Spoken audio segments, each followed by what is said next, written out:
నమస్తే, welcome to Suman TV. Telangana అసెంబ్లీలో CAG లెక్కలు సంచలనం సృష్టిస్తున్నాయి. రేవంత్ రెడ్డి సర్కారు CAG report, controller and auditor general report అయితే అసెంబ్లీలో ప్రవేశపెట్టింది. ఒక తెలంగాణలో 2,52,000 కోట్లు అప్పు ఉన్నట్టు కూడా తేలింది. మరోవైపు సాగునీటి రంగానికి ఎకరానికి 6.5 లక్షలు ఖర్చు చేయాల్సి ఉంటుందని కూడా చెప్పింది. అట్లాగే విద్య, వైద్య రంగంలో కూడా పురోగతి ఏమాత్రం లేదని ఇట్లాంటి సంచలన విషయాలన్నీ బయటపెట్టింది. అయితే అసలు ఏంటి కాగ్ రిపోర్ట్? మరి గతంలో బీఆర్ఎస్ ప్రభుత్వం చేసింది ఏమీ లేదా? వీటిపై మాట్లాడదాం. ప్రస్తుతం మనతో పాటున్నారు Suman TV news chief editor Keshav గారు. ముకుందా జ్యువెలర్స్ తెలంగాణలో మొట్టమొదటి ఫ్యాక్టరీ అవుట్లెట్ మన కొత్తపేటలో ఫిబ్రవరి 14న గొప్ప శుభారంభం. సార్ నమస్తే. సార్ నమస్తే సార్, కాగ్ లెక్కలు ప్రకంపనలు సృష్టిస్తున్నాయి అసెంబ్లీలోనే కాదు తెలంగాణ వ్యాప్తంగా కూడా. సార్ ఏంటి సార్ ఈ లెక్కలన్నీ అంటే ఏమి రిఫ్లెక్ట్ చేస్తున్నాయి అనుకోవచ్చు? అంటే ఒకటి, ఏ ప్రభుత్వం ఉన్నా కానీ వాళ్ళకి అనుకూలంగా బడ్జెట్ ప్రొజెక్షన్స్ చేసుకోవడం, అలానే డెవలప్మెంట్ను షోకేస్ చేసుకోవడం అనేది సహజంగా జరిగేటువంటి ప్రక్రియ. అయితే తెలంగాణలో 10 ఏళ్లుగా ఒకే ప్రభుత్వం ఉండడం, రాష్ట్రం కొత్తగా ఏర్పడడం, అలానే విభజనకి సంబంధించినటువంటి బదలాయింపులు జరిగే క్రమంలో ఆంధ్రప్రదేశ్ కొంత స్థానికత, ఆంధ్రప్రదేశ్కి తెలంగాణకి ఉన్నటువంటి తేడా ఏంటంటే స్థానికత. హైదరాబాద్ కేంద్రంగా రాజకీయం అంతా నడిచింది కాబట్టి ఆంధ్రప్రదేశ్ అటు వెళ్ళిపోయింది. మదర్ స్టేట్ ఆంధ్రప్రదేశ్ అయినా కానీ ఆంధ్రప్రదేశ్ యంత్రాంగం అంతా అటు వెళ్లాల్సిన పరిస్థితి. స్థానికంగా ఉన్నటువంటి అవకాశాలను అడ్వాంటేజ్ చేసుకోవడం ద్వారా గత ప్రభుత్వం తెలంగాణలో ఆస్తుల పంపిణీ దగ్గర నుంచి అప్పుల బదలాయింపుల దాకా అన్నిటిపైన తన కంట్రోల్ తీసుకున్నటువంటి పరిస్థితి ఉంది. కాబట్టి ఆ గవర్నమెంట్ ఏం చెప్పిందో అది మాత్రమే ఇప్పటివరకు విన్నాం. ఇప్పుడు గవర్నమెంట్ మారింది కాబట్టి అనదర్ వర్షన్, అవతలి వెర్షన్ ఏంటి అనేది కూడా బయటకు వస్తున్నటువంటి పరిస్థితి. రైట్. ప్రతి చోట కూడా ఊహించని విధంగా లెక్కలు ఎక్కువ వేసి చూపించారు అనే దాన్ని ఈరోజు బట్టి విక్రమార్క గారు కూడా అసెంబ్లీలో ఒక స్పష్టమైనటువంటి సమాధానం చెప్పారు. సత్యం కంప్యూటర్స్ పురోగతితో పోలుస్తూ ఆయన ఒక ఉదాహరణ చెప్పాడు. ఓకే. సత్యం కంప్యూటర్స్ దానిలో వివాదం ఏంటి?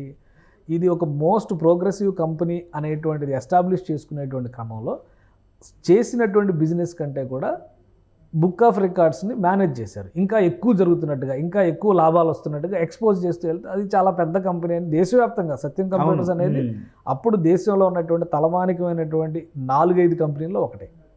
ఇన్ఫోసిస్ గురించి, విప్రో గురించి విన్న తర్వాత మనం సత్యం కంప్యూటర్స్ గురించి ఎక్కువ విన్నాం. ఓకే. అలాంటిది ఆ లెక్కల్లో తేడాలు ఉన్నాయనేటువంటి విషయం ఒక్కసారి బయటకు వచ్చిన తర్వాత మొత్తం వ్యవస్థ కుప్పకూలిపోయినటువంటి పరిస్థితి. ఇప్పుడు తెలంగాణ బడ్జెట్కి సంబంధించి కానీ, తెలంగాణ ఆదాయాన్ని ముఖ్యంగా రూపాయి రాక పోక మనం మాట్లాడతాం కదా, దానికి సంబంధించి కానీ వేసిన అంచనాల్లో రెవెన్యూని ఎక్కువగా చూపించారు, లోటుని తక్కువగా చూపించారు. వాస్తవానికి తెలంగాణ మిగులు బడ్జెట్ స్టేట్. ఓకే. అది మెయింటైన్ చేయడంలో ప్రభుత్వం విఫలమైంది అనేది చాలా సీరియస్ ఎలిగేషన్ కాగ్ రిపోర్ట్లో వచ్చినటువంటి మాట వాస్తవం. ఆ రిపోర్ట్, కాగ్ అనేది ఒక ఇండిపెండెంట్ అథారిటీ, మేనేజ్ చేసేటువంటి అవకాశాలు లేనటువంటి వ్యవస్థ కాబట్టి చాలా నేరుగా అనేక ప్రభుత్వాల, కేంద్ర ప్రభుత్వం చేసినటువంటి తప్పిదాల మీద కూడా కాగ్ రిపోర్ట్ అనేది చాలా కీలకమైనదిగా కనిపిస్తుంది. ఇప్పుడు తెలంగాణ గవర్నమెంట్ గత ప్రభుత్వం చేసినటువంటి తప్పిదాల మీద ఒక సిరీస్ ఆఫ్ ఇన్సిడెంట్స్. ఎలక్షన్స్ ముందర ఎప్పుడైతే మేడిగడ్డ వంతెనకి బ్యారేజ్కి సంబంధించి పగుళ్ళు అనేటువంటి ప్రస్తావన రావడం, తర్వాత అన్నారం బ్యారేజ్ దగ్గర కదలికలకు సంబంధించినటువంటి చర్చ రావడం జరిగిందో, అక్కడి నుంచి బీఆర్ఎస్, అప్పుడున్న బీఆర్ఎస్ ప్రభుత్వానికి ఇప్పుడున్నటువంటి బీఆర్ఎస్ పార్టీ నాయకత్వానికి కాళ్ళ కింద భూమి కంపించినటువంటి పరిస్థితి వచ్చేసింది. సో ఆ విధంగా ఎక్కడైతే మొదలైందో ఆ పరంపర అలా కొనసాగుతూ వస్తుంది. ఇప్పుడు కాగ్ ఇచ్చినటువంటి నివేదికలో కూడా కాళేశ్వరం ప్రాజెక్టులో జరిగినటువంటి అవకతవకలు, ముందు చూపు లేకుండా తీసుకున్నటువంటి నిర్ణయాలపైన ఏకిపారేసినటువంటి పరిస్థితి. కనీసం 17 రకాల పనులకి డిపిఆర్ అప్రూవల్స్ లేకుండా 765 కోట్ల రూపాయలు ఖర్చు పెట్టారు. అదంతా కూడా వృధా ఖర్చు కింద, ఇదంతా ప్రజాధనం. ఇది అంటే అప్పటికే పూర్తి 765 కోట్ల రూపాయలు అంటే ఎక్కడో పైనుంచి ఇట్లా డంప్ అయితే హెలికాప్టర్ మనీ, కేసీఆర్ గారు చెప్పారు కదా, హెలికాప్టర్ పైనుంచి కుమ్మరిస్తారని. హెలికాప్టర్లో ఉన్న మనీ కూడా మనం కట్టిన పన్నుల డబ్బు, పైనుంచి ఆకాశంలో వచ్చి ఎవరు కుమ్మరించరు, అలా కుమ్మరించారు అనేది ఇక్కడ కాగ్ చెప్పినటువంటి చాలా సీరియస్ మాట అది. అలానే కొన్ని ప్రాజెక్టుల విషయంలో ముందు చూపు లేకుండా 25,000 కోట్ల రూపాయల ఎస్టిమేషన్, అసలు 3వ టీఎంసీకి సంబంధించి పనులే అవసరం లేదు, అసలు అవసరం లేని పని చేయడం వల్ల 25,000 కోట్ల రూపాయల నష్టం జరిగిందని కాగ్ చెప్తుంది. ఇప్పుడు బ్యారేజ్ ఒక పక్కన పగిలిపోయి ఉంది. అవును. అది ఏం రకంగా ఎటువైపు లీడ్ చేస్తూ అర్థం కాని అయోమయ స్థితి. ఒక్క మాట సార్, కాగ్ రిపోర్ట్కి సంబంధించి కాళేశ్వరం వల్ల అదనపు ప్రయోజనం లేకపోగా అప్పటికే పూర్తయిన వాటికి సరిగ్గా పనులు జరక్క 760 కోట్లు నష్టం అన్నది. సార్ ఎట్లా అర్థం చేసుకోవాలి సార్? ఇప్పుడు అది ప్రజాధనం విషయంలో బాధ్యత లేనితనం కింద మనం చూడాల్సి ఉంటుంది. ఒకవేళ తెలంగాణ రాష్ట్రాన్ని బంగారు తెలంగాణ అనేటువంటి నిర్మాణం చేయాలనుకునేటప్పుడు ఇన్ని వేల కోట్ల రూపాయలు దుర్వినియోగం జరుగుతుంటే తెలంగాణకి కాపలా కుక్కగా ఉంటానని చెప్పినటువంటి పెద్ద మనుషులు కూడా ఏం చేస్తున్నారు అనేటువంటి ప్రశ్న ప్రజల్లో ఆటోమేటిక్గా వస్తుంది. ఇప్పుడు ఆ ప్రశ్నలకు సమాధానం చెప్పాలి. అందుకని రాజకీయం ఇంకా ముదురుతున్నటువంటి పరిస్థితి, భాష పరిధి దాటుతున్నటువంటి పరిస్థితి తెలంగాణలో ఏర్పడుతుంది. ఇంకోటి ఏంటంటే ఇదే కాదు, ఇప్పుడు మల్లన్న సాగర్ ప్రాజెక్టు మీద కూడా కాగ్ ఇంకొక బాంబు పేల్చింది. సమగ్రమైనటువంటి భూ అధ్యయనాలు చేయకుండా, అది భూకంప జోన్కి సంబంధించినటువంటి రిపోర్ట్స్ రాకుండా మల్లన్న సాగర్ ప్రాజెక్ట్ నిర్మించారా అంటే రేపు భవిష్యత్తులో అదేమైనా ప్రాబ్లం వస్తే దాని మీద పెట్టినటువంటి 100 కోట్ల రూపాయలు ఎవరి డబ్బు అది, దానికి బాధ్యత ఎవరు వహిస్తారు? సో ఇవన్నీ సమస్యలు. ఈ సమస్యలన్నిటినీ కూడా ఒక్కొక్కటిగా కాగ్ పేర్చి చెప్పింది. ఇంకొకటి ఈ రిపోర్ట్లో అన్నిటికంటే ఇంకొక కీలకమైనటువంటిది ఏంటంటే ఆసరా పెన్షన్ల విషయంలో కూడా చాలామంది భూస్వాములకి కార్లు ఉన్న వాళ్ళకి కూడా ఆసరా పెన్షన్లు వెళ్ళినాయి. దానికి సంబంధించి కూడా 1100 కోట్ల రూపాయల మేరకు ఖజానా, 1175 కోట్ల రూపాయల మేర ఖజానాకి నష్టం వాటిల్లిందని చెప్తుంది.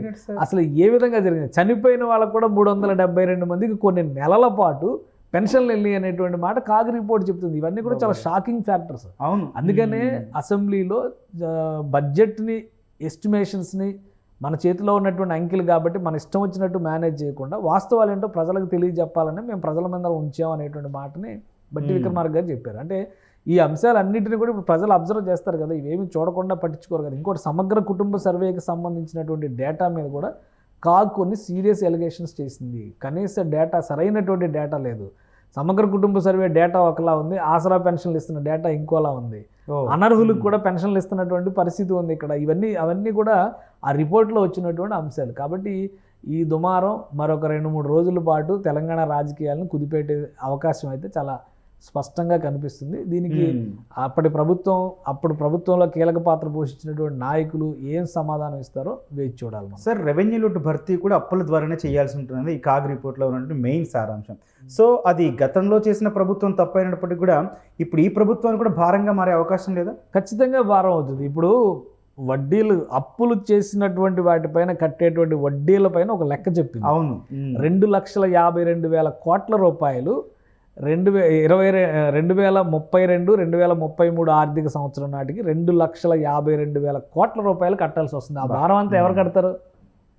తెలంగాణ ప్రజలే కడతారు. నాయకులు కట్టరు, ముఖ్యమంత్రులు కట్టరు, లేదంటే క్యాబినెట్లో ఉన్న మంత్రులు కట్టరు, శాసనసభ్యులు కట్టరు. అవన్నీ కూడా ప్రజలే కట్టాలి. అంటే వచ్చే 10 ఏళ్లలో, దాదాపు ఒక 6 ఏళ్లలో, వచ్చే 6-7 ఏళ్లలో 2,52,000 కోట్ల రూపాయలు కేవలం వడ్డీ రూపంలో చెల్లించడానికి తెలంగాణ ప్రజలు సిద్ధమై ఉండాల్సినటువంటి పరిస్థితి ఉంది అనేది చాలా క్లియర్గా ఇక్కడ లెక్కలు చెప్పినటువంటి పరిస్థితి. ఇంకోటి ఏంటంటే రెవెన్యూ లోటును భర్తీ చేయడం అంటే ఇప్పుడు ఆదాయం పెరిగింది అనుకోండి, ఆటోమేటిక్గా లోటు భర్తీ చేసుకునేటువంటి పరిస్థితి ఉంటుంది.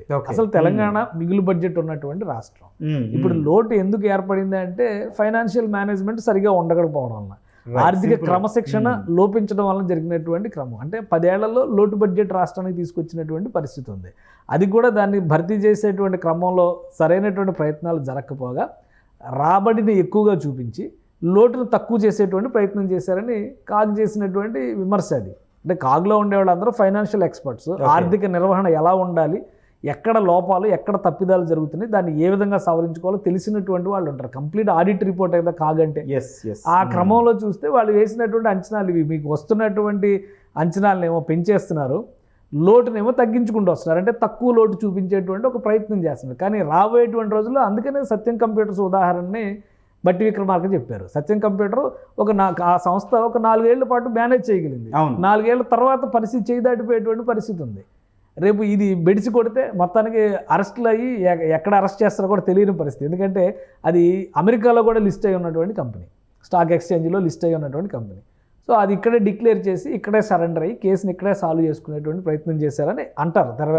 సో కారణాలు ఏవైనా అయ్యి ఉండొచ్చు, కానీ అంత పెద్ద వ్యాపార సామ్రాజ్యాన్ని నిర్మించిన సంస్థ కుప్పకూలిపోయింది. ఇప్పుడు ప్రజాధనం మీద ఆధారపడి నడిచేటువంటి ప్రభుత్వం ముందు చూపు లేకుండా చేసేటువంటి ఖర్చు, అనవసర వ్యయాలు, అసలు లబ్ధిదారులను కూడా గుర్తించకుండా కనీసం ఆసరా పెన్షన్ల నిర్వహణలో కూడా సరైనటువంటి రీతిలో ప్రభుత్వం వ్యవహరించలేకపోయింది అనేటువంటి విమర్శ ఈరోజు కాగ్ నుంచి ఎదుర్కొందంటే అది చాలా పెద్ద నేరం కింద పరిగణించాల్సి ఉంటుంది. ప్రజలు దాన్ని ఏ కోణంలో చూస్తారు? ఇంకా తెలంగాణ ఎమోషన్స్ సాధించిన వాళ్ళు ఉద్యమకారులు ఈ కోణంలోనే చూస్తారా, లేదా ఆర్థిక నిర్వహణలో ఫెయిల్ అయింది ఈ ప్రభుత్వం అనేటువంటి కోణంలో, అంటే గత ప్రభుత్వం ఫెయిల్ అయింది అనేటువంటి కోణంలో చూస్తే ఈ రోజు నుంచి ప్రస్థానం ఏ విధంగా ముందుకు సాగాలి? అప్పులు కానీ, విభజన హామీలకు సంబంధించి ఆస్తులు అప్పుల పంపకాలు కానీ, దాని మీద కూడా ఒక్క అడుగు కూడా ముందుకు వేయలేకపోయిందని కాదు. ఎందుకంటే 10 ఏళ్లలో ఇవన్నీ సెటిల్ కావాలనే కదా విభజన చట్టంలో చెప్పింది ఈ మాటలన్నీ కూడా. దానిలో దేనికి క్లారిటీ ఇవ్వలేకపోయారు అనేటువంటి విమర్శ ఈరోజు స్పష్టంగా కాగ్ చేసింది.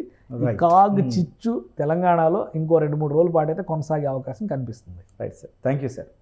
తెలంగాణ అసెంబ్లీలో మొదలైంది కాగ్ చిచ్చు, కానీ దీని ప్రకంపనలు 10 ఏళ్ల బీఆర్ఎస్ పాలన ఎత్తి చూపుతూ ఉన్నాయి. దాదాపు ప్రతి దాంట్లో కూడా డెఫిషియన్సీ కనిపిస్తుంది, చాలా లోటే కనిపిస్తున్న పరిస్థితి.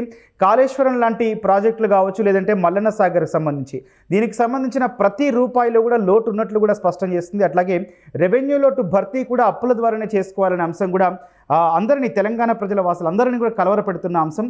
మరి ముఖ్యంగా ఆసరా పింఛన్లు వాటిలో కూడా జరిగిన లోటు ఏదైతే ఉందో, అంటే వాటిల్లో కూడా చనిపోయిన వారికి ఈ పెన్షన్లు ఇవ్వడానికి సంబంధించి కూడా కాగ్ రిపోర్ట్ అయితే ఎత్తి చూపింది. మొత్తానికి దీని ప్రకంపనలు అయితే ఖచ్చితంగా బీఆర్ఎస్ ప్రభుత్వాన్ని ఇబ్బంది పెట్టేవి, ఇరుకున పెట్టేవిగానే కనిపిస్తున్నాయి. మరి చూద్దాం భవిష్యత్తులో కాగ్ రిపోర్టు ఇంకెన్ని ప్రకంపనలు సృష్టించబోతుందో. Thank you.